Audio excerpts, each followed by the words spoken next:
Welcome to Compliance in a Box. My name is Ashley Austin Hill, and I am the founder of Real Organized Advocacy.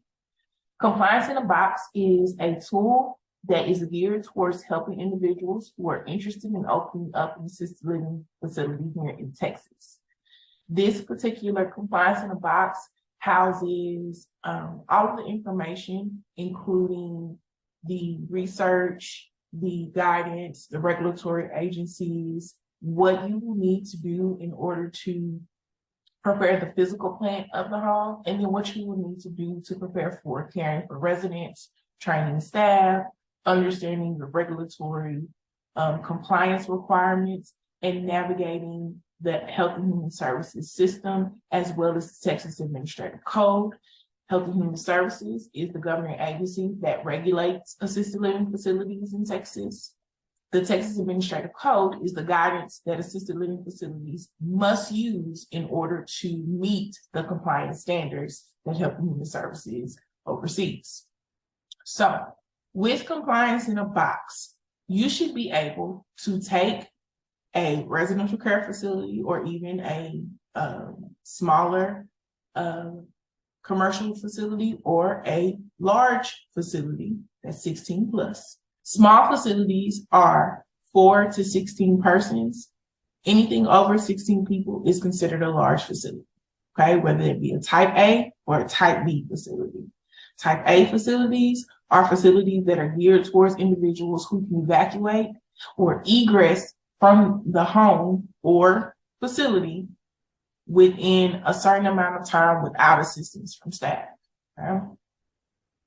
Type B facility is going to require more assistance from staff to help residents who have to get out of that facility in an emergency.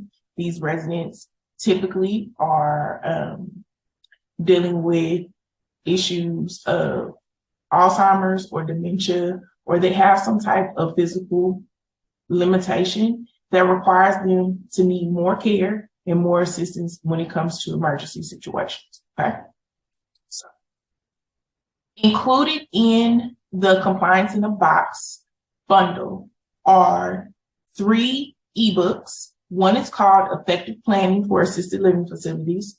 This document provides you all of the information that you need in order to understand the regulatory components of opening and running an assisted living facility. The second component is preparing for life safety certification. So in your process, after you have outfitted the home with certain requirements, which we will discuss in these modules, you are going to be prepared for a life safety survey, okay? The life safety surveyor is going to come out and look at the things that you had to have done previously in order to become licensed. So when a life safety surveyor comes out, they're going to be expecting a fire alarm system, a fire sprinkler system. They're going to be expecting the rooms to meet the size requirements. The lighting is a 30-foot candles for different areas of the home. There's a smoking policy, that there's an emergency preparedness plan, that you are aware how to navigate your home in the event of emergency, and also that you have certain policies and procedures together, such as your policy, your pest control, how you're going to maintain your facility, okay? So as you are going through this process and you are outfitting your home, you are preparing for the first survey of 2. That first survey is what we just described as the life safety survey, okay? So the next module is preparing for health certification, okay? So once you've had your life safety survey and you have met all the requirements for the physical plant and the safety of the home or the large facility, then you are going to prepare for health certification, okay? After you get past life safety certification, that's when you can take in at most 3 residents, according to the Health and Human Services guidelines and according to the Texas Administrative Code. You can accept up to 3 residents. With those 3 residents, you are supposed to be preparing for health certification, which means that you are taking care of their documentation as residents, their agreements, their consents, that you have prepared staff with background checks, you have their consents, and you've also conducted training. You have learned how to manage your documentation, and you understand what documentation is required when a health surveyor comes to your facility, okay? So this particular module is going to walk you through how to outfit your facility in order to pass your health certification survey, okay? All right, so we are going to go through those 3 modules in detail. After we go through those 3 modules in detail, we will then look at the other components of the Compliance in a Box. Compliance in a Box has all of your policies and procedures as required by Health and Human Services and the Texas Administrative Code. You have your resident forms, your personnel forms. You have compliance checklists that we have developed here at Real Organized Advocacy to help you maintain your compliance in your facility, okay?